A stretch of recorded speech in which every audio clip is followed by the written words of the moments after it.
High বন্ধুরা, আজকে তেল কই করব। বাজার থেকে কই মাছ নিয়ে এসে কেটে ধুয়ে নিয়েছি, রেডি করে নিয়েছি, নুন হলুদ লঙ্কা দিয়ে মেখে নিয়েছি। এদিকে আদা রসুন একসঙ্গে বেটে নিয়েছি, পেঁয়াজ আর টমেটোও ভালো করে কেটে নিয়েছি, মানে ছোট ছোট করে কেটে নিয়েছি।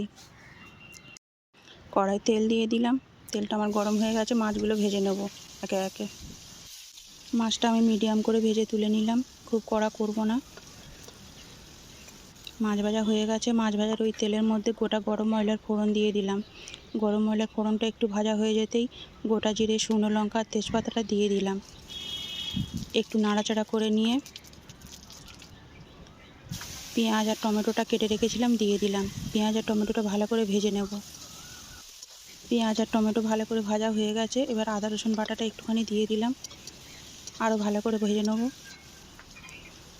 এবার ওই ভাজার মশলার মধ্যেই 1 চামচ জিরে গুঁড়ো, 1 চামচ ধনে গুঁড়ো, স্বাদ মতো নুন, পরিমাণ মতো হলুদ, স্বাদ মতো লঙ্কার গুঁড়ো দিয়ে দিলাম। দিয়ে ভালো করে কষিয়ে নিলাম। মশলাটা যাতে না পুড়ে যায় অল্প করে একটু জল দিয়ে দেব। জলটা দিয়ে ভালো করে কষিয়ে নিলাম। শুকনো হয়ে গেছে, যখন চারধারে আমার তেল ছেড়ে গেছে মশলা থেকে। এবার যতটা আমি ঝোল করব ঝালের, ততটুকু দিয়ে দিলাম জল। ঝোলটা ভালোভাবে ফুটিয়ে নিয়েছি। এবার ভাজা মাছগুলো দিয়ে দিলাম। ভাজা মাছটা দিয়ে একটু ভালো করে ফোটাবো। কিছুক্ষণ ফুটিয়ে নিয়েছি, ধনেপাতা দিয়ে দিলাম, একটু গরম মশলা বাটা দিয়ে দিয়েছি। তেল কই আমার হয়ে গেছে।